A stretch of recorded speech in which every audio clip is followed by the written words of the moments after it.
فکر نہ کرو، میں یورپ سے صرف 8 یا 9 گھنٹے کی دوری پر ہوں۔ دوستو، یہ ہیں حمید اللہ کے آخری الفاظ۔ دوستو، یونان کشتی حادثے میں ممکنہ طور پر جاں بحق ہونے والے پاکستانی حمید اللہ آفریدی کی دردناک کہانی سامنے آئی ہے، جس میں وہ اپنے 3 سالہ بچے کے ساتھ لاپتہ ہو گئے ہیں۔ الجزیرہ نے یونان کشتی حادثے میں جاں بحق ہونے والے اور لاپتہ ہونے والے افراد کے اہل خانہ سے بات کی ہے، جس میں ایک پاکستانی حمید اللہ بھی ہے، جو اپنے 3 سالہ بیٹے کے ساتھ اپنے خوابوں کی تعبیر پانے یونان جا رہا تھا اور بدقسمتی سے موت کے منہ میں چلا گیا۔ حمید اللہ کے بھائی نعیم آفریدی سے الجزیرہ سے بات کرتے ہوئے بتایا کہ اس کی اپنے بھائی سے آخری بات 12 جون کو ہوئی تھی، جب وہ لیبیا سے یورپ جانے والی کشتی پر سفر کر رہا تھا۔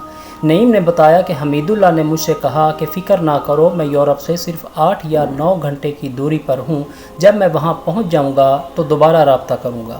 نعیم آفریدی کا کہنا تھا کہ جب میں نے یونان کے قریب جہاز کے تباہ ہونے کی خبر پڑھی تو مجھے لگا جیسے میری روح پرواز کر گئی ہے۔ اس دن سے میں نے اپنے بھائی کے حوالے سے معلومات حاصل کرنے کی کوشش کی۔ ابھی تک اس کے بارے میں کوئی سرکاری تصدیق بھی نہیں ہوئی ہے، لیکن اتنے دن گزر جانے کے بعد خدشہ ہے کہ حمید اللہ اور اس کا 3 سالہ بیٹا آفاق احمد ان سینکڑوں افراد میں شامل ہیں جو اس حادثے میں موت کا شکار ہو گئے۔ نعیم آفریدی کا کہنا تھا کہ حمید اللہ کی بیوی کو 1 سال پہلے قتل کر دیا گیا تھا اور اسے اپنے بیٹے کی جان کا بھی خطرہ تھا، اس لیے اس نے اپنے بیٹے کے ساتھ ایک محفوظ اور زیادہ مستحکم مستقبل کی تعمیر کی امید میں پاکستان چھوڑا تھا۔